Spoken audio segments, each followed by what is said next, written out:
Hello po, magandang tanghali para sa inyong lahat at welcome sa ating Midday Boost program. At every Monday, kasama ko yung wife ko para i-share sa inyo yung message na kung saan I believe makaka-boost sa inyong spiritual life.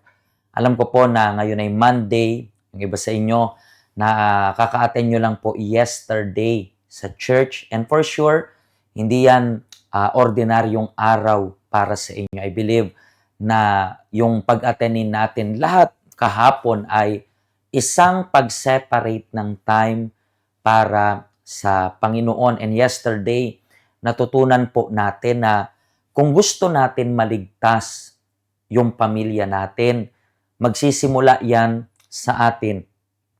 Na kung gusto natin maging parte ng pamilya ng Diyos, meron tayong dalawang bagay na dapat matutunan.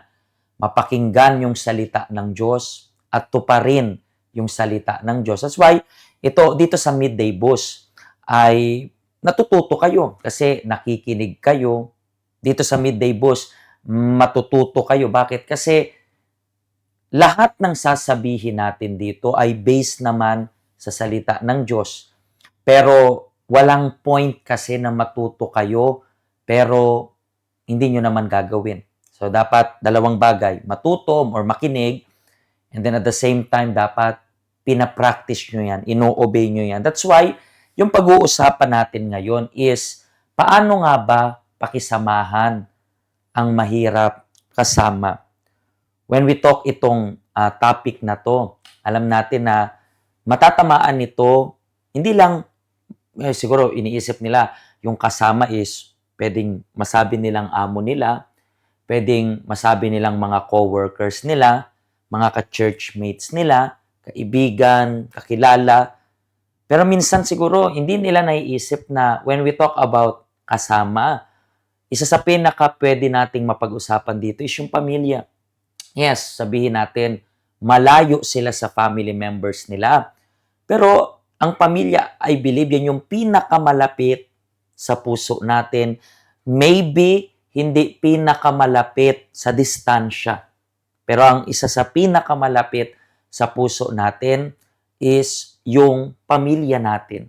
And dito minsan nag-i-struggle yung mga tao, especially sila na natututo na sa salita ng Diyos, sila na marami nang natututunan dito sa help center natin, and pinaglalaban na rin nila yung pamilya nila, yung kaligtasan ng family members nila, and then minsan nag-i-struggle sila, and ang madalas na tanong nila, Pastor, anong gagawin ko kapag ganito ugali niya? Paano ko pakikisamahan? Paano ko i-deal yung ganitong klase ng ugali? So madalas, diyan nag-i-struggle yung mga members. Iniisip ko sinasabi mo struggle yung members kasi sa loob nila nakikita nila yung sabihin natin nararamdaman nila yung inis.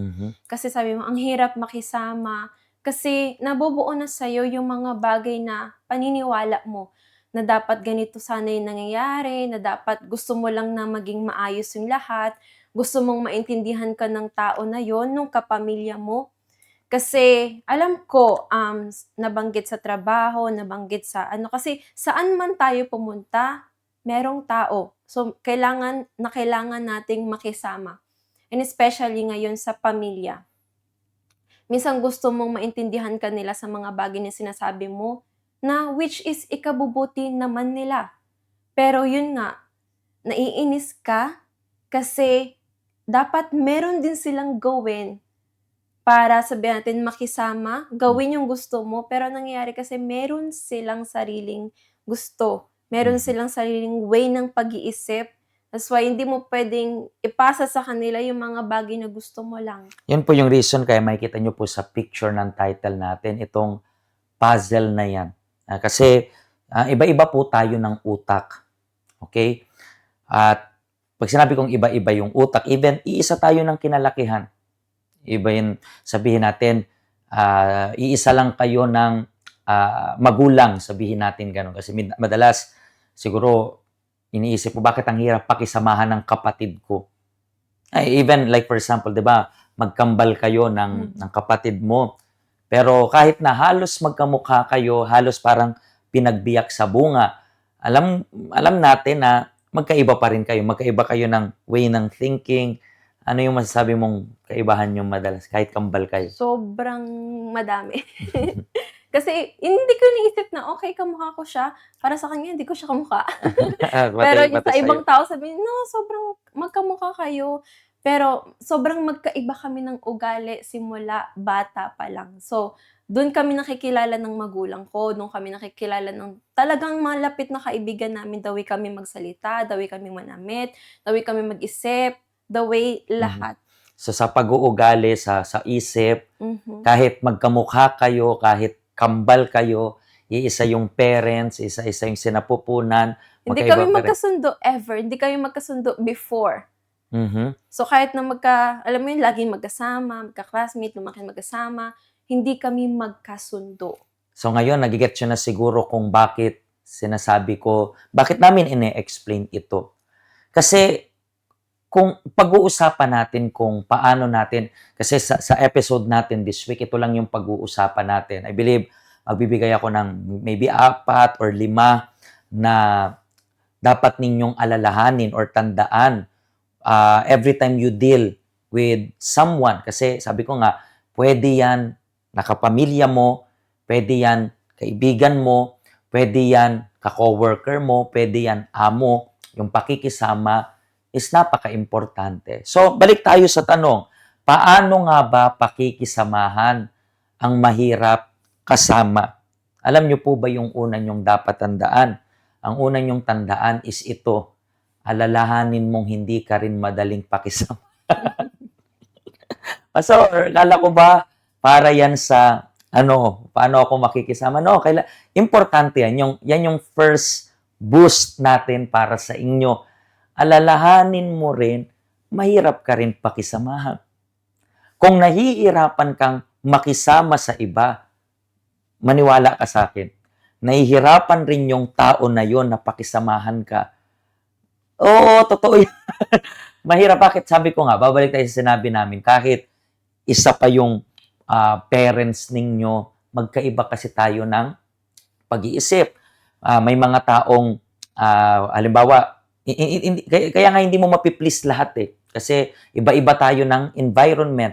May mga taong gusto tahimik yung kasama, pero may mga taong inis pag tahimik yung kasama. Naalala mo yun nung nagde-date tayo dati.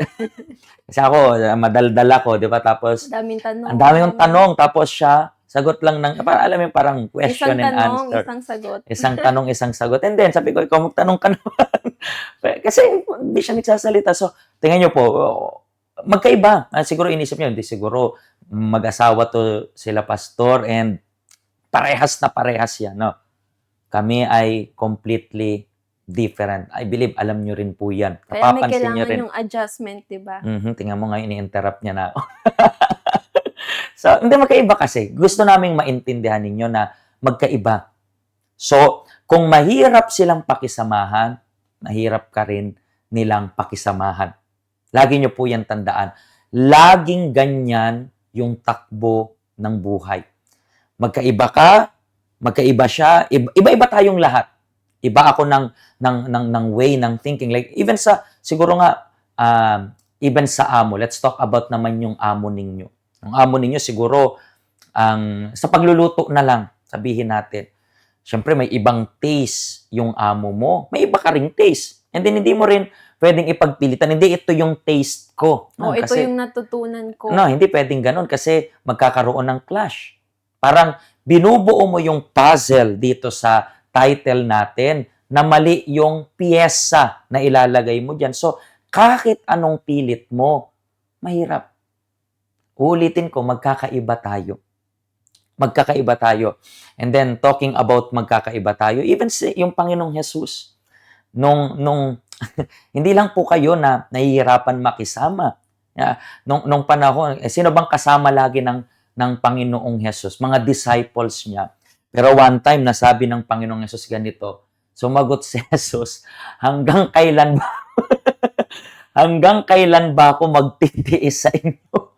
Mga kaibigan, hindi niya kausap dyan yung Pharisees, hindi niya kausap yung mga religious dyan, ang kausap niya dyan, mga disciples niya. And na-mention ng Panginoong Yesus, hanggang kailan ba ako magtitiis? Yung Panginoong Yesus na yan. So, imagine niyo bakit? Kasi may ibang way rin yung mga disciples. So, tandaan mo, in the same way na nahihirapan kang pakisamahan sila, nahihirapan din yung ibang tao na pakisamahan ka. So, meron talagang adjustment na mangyayari. Kasi for sure, meron ka nang nakasamang tao, isang tao dyan, and then naiinis ka kasi parang, alam mo yun, hindi ka pwedeng magsalita ng sobrang strong.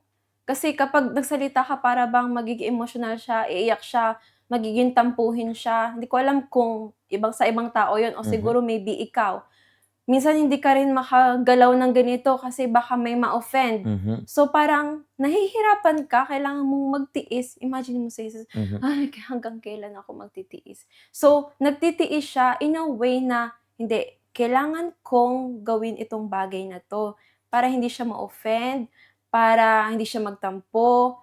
So nagko-continue siya na maging good testimony even though kailangan niyang pagtiisan itong tao na to. Kasi yung pagtitiis na yun, hindi lang, si Jesus hindi lang siya bigas ang salita o maging ganito ka. No, si Jesus nagtuturo siya, the way siya Wait.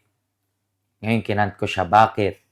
Kasi yan rin po yung matututunan ninyo sa following mga days, mga episodes. Kaya nga, ang unang reminder muna sa atin is alalahanin mong di ka rin madaling pakisamahan. In-interrupt ko siya. Bakit? Masasabi niya na kasi yung iba't ibang dapat ninyong tandaan when it comes about dealing. So gusto kong putulin na rin dito. Just remember, tandaan nyo lang po, hindi nyo mapiplease lahat.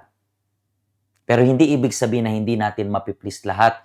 Wala na tayong pakialam sa kanila. For example, even sa aming mga pastors, di ba? Like for example, ako, gusto ko na yung mga example ko, nakakatuwa. Bakit? Based sa truth example nyo, nakakatuwa. Pero alam ko na may mga ibang tao na kasi ayaw nila ng ganun. May mga iba na gusto kasi mas nagigising sila sa ganun. So, saan ko ilulugar yung sarili ko? Diba? So, kung way mo yan, hindi rin ibig sabihin na hindi ako mag-a-adjust. For example, kung sa family mo yan, may mga time na dapat kang mag-adjust. Naintindihan niyo po ba? Pero pleasing everybody, I think, hindi mo yan magagawa. Kasi even si Jesus, na napaka-perfecto, hindi niya na-please yung lahat. Just, extra tip para sa inyo. Kasi siguro, naisip mo, hindi, so kailangan ko mag-adjust. Hindi ka, chameleon. Chameleon ba yun? Yung parang, unyanyo. Unyanyo is yung parang, camouflage, di ba? Parang, kasi pagiging plastic na yon. Pero syempre, sa kabilang banda, may mga times na kailangan mo rin kontrolin yung sarili mo kasi hindi naman hindi ka dapat manhid na hindi ganito ako, and then ganyan na ako mamamatay. Hindi rin dapat may balance pa rin. Sa mga susunod, matututunan nyo kung bakit namin to sinasabi. Okay? Mga kaibigan, kung natulungan po kayo ng program na ito, I am not suggesting na i-share mo to sa mahirap pakisamahan. My goodness, mami-misinterpret nila. Share mo na lang para sa mga tao na you believe na matutulungan nitong program na ito. Okay? Mga kaibigan, naway pagpalain po kayo ng Diyos. And reminding you lang, this coming Wednesday po, meron tayong meeting para sa Lord's Supper. 9 a.m. sa Tagalog, 11, 3, and 9 p.m. sa English. Kung hindi po kayo makakapunta sa church, connect na lang po kayo online. Okay? May sabihin ka pa? Wala na daw. Okay. Pagpalain po kayo ng Diyos. And then kaming dalawa, makikita ulit next Monday sa inyo. Pero ako, ipagpapatuloy ko tong topic na ito mula Tuesday hanggang Friday. Okay? Pagpalain po kayo ng Diyos. Ingat po kayo.